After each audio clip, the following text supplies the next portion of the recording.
हिमाचल प्रदेश में इसी साल के अंत में विधानसभा चुनाव प्रस्तावित हैं। ऐसे में जहां कई नेता अपनी अपनी पार्टियों का दामन छोड़ दूसरी पार्टियों में शामिल हो रहे हैं, तो वहीं इसी बीच एक बड़ी खबर बिलासपुर से सामने आ रही है, जहां कांग्रेस पार्टी को एक बड़ा झटका लग सकता है। कांग्रेस पार्टी में चल रही गुटबाजी से खफा रामलाल ठाकुर ने हिमाचल कांग्रेस उपाध्यक्ष पद से इस्तीफे का ऐलान कर दिया है और कांग्रेस में चल रही गुटबाजी का असर आने वाले चुनावों पर पड़ने की बात कही है। वहीं इस्तीफा देने के ऐलान के दौरान रामलाल ठाकुर भावुक होकर रोने लगे और उन्होंने कहा कि अगर कांग्रेस हाईकमान नहीं चाहता कि वे विधानसभा का चुनाव लड़ें, तो वो एक सिपाही की तरह ही पार्टी में काम करते रहेंगे। वहीं उन्होंने विधानसभा चुनाव होने तक प्रदेश चुनाव प्रबंधन कमेटी के अध्यक्ष पद पर बने रहने की बात भी कही है। उनका देश का जो है वो जो जनरल सेक्रेटरी जो प्रेसिडेंट था वो भी हार गया, प्रवक्ता भी हार गए, आईपीएच मंत्री भी हार गए। जिन्होंने हाथ लगाया धूमल साहब को, वो सब के सब जो है ना वो बिल्कुल चुनाव की बेहतरीन नदी पार नहीं कर पाए। तो आप क्या चाहते हैं कि कांग्रेस पार्टी भी ऐसा करें?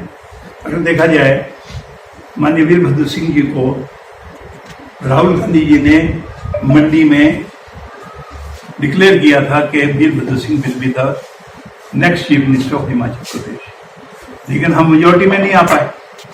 लोगों की भावनाओं को कोई नहीं समझ सकता, इस करके प्रियम्प्ट करके ये सारी चीजें नहीं होनी चाहिए। और मैं ये कहना चाहूंगा, जो मैं सोच रहा हूं कि वे व्यक्तिगत तौर पे, क्योंकि हम NSUI से निकले, हम यूथ कांग्रेस में आए, हम प्रेसिडेंट पार्टी में काम कर रहे हैं, काफी अरसे से मैं वाइस प्रेसिडेंट जो है वो वीरभद्र सिंह के साथ भी वाइस प्रेसिडेंट बना था। तब से लेके कोई भी प्रेसिडेंट आया तो मैं या तो जनरल सेक्रेटरी या प्रेसिडेंट में बना रहा।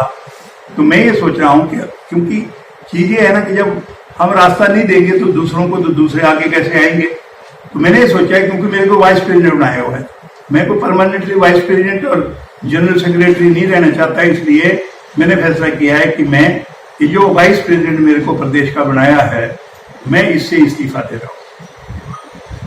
और साथ में मैं इसलिए करना चाह रहा हूं कि ये जो फ्यूल में जो है प्रेसिडेंट चला गया, प्रेसिडेंट जाने के बाद जो है वो नया प्रेसिडेंट आ गया, पुरानी कार्यकारिणी चली है उसको आपने कंटिन्यू करवा दिया, फिर उसके बाद जो है नया प्रेसिडेंट आ गया, उसको कार्यकारिणी बनाने के लिए भी आपने वो नहीं दिया, टाइम नहीं दिया। तो इसलिए मैं कोई इसमें रोड़ा नहीं बनना चाहता। मैं शुरू से जो है, मैं AICC का मेंबर भी हूँ। सोनी जी का धन्यवाद कि मुझे उन्होंने इलेक्शन मैनेजमेंट कमेटी का चेयरमैन बनाया है।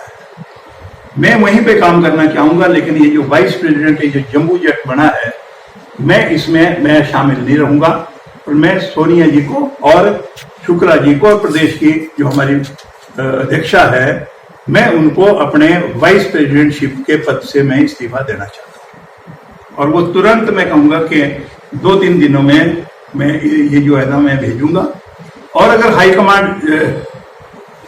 हाईकमांड के ऊपर बात है कि भाई उन्होंने आगे क्या करना है, हमारे से एज ए पार्टी, क्योंकि हम शुरू से उसमें रहे हैं, तो मैं चाह रहा हूं कि जो ड्यूटी सोनिया जी ने दी है, सकता है और कौन जो है वो पार्टी की विचारधारा के साथ जुड़ के चल सकता है, उसके लिए मैं कहना चाहूंगा, अगर मान लो हमारी जो वर्किंग कमेटी है या हमारी जो चुनाव के लिए जो स्क्रीनिंग कमेटी है, मैं उनसे भी कहना चाहूंगा, ये ठीक है कि MLAs को कहा गया कि नहीं वो सारे चुनाव लड़ेंगे, तो मैं ये कहूंगा कि मैं उसमें भी नहीं शामिल होना चाहता। कि भाई अगर मान लो हाईकमांड ये कहे, ये जो फ्यूल में जो है वो एक नेता भी अपने ढंग से बात कर रहा है, दूसरा भी अपने ढंग से बात कर रहा है, तीसरा जो है वो पश्चिम को चला है, इससे कांग्रेस पार्टी को नुकसान होगा। इसलिए मैं हाईकमांड से कहूंगा, चुनाव लड़ने की हमारे को कहते तो मैं आई स्टैंड फॉर दैट, पर मैं कहूंगा कि अगर हाईकमांड ये चाहती है कि भाई हमारे को चुनाव नहीं लड़ना चाहिए, तो मैं पार्टी के लिए जो है वो काम करूंगा। विधायक बनना ही जो है ना वो ठीक नहीं है। जो मेरे से होगा, मैं जो है वो पार्टी का एक सिपाही के नाते जो काम मैं कर सकता हूं मैं वो करूंगा। और मैं वाइस प्रेसिडेंटशिप से जो है मैं तुरंत जो है वो इस्तीफा दे रहा हूं। जो सोनिया जी ने मुझे जो है वो चुनाव मैनेजमेंट का की कमेटी का जो चेयरमैन बना रखा है, मैं उसको इलेक्शन के लिए काम करूंगा। ये मैं बात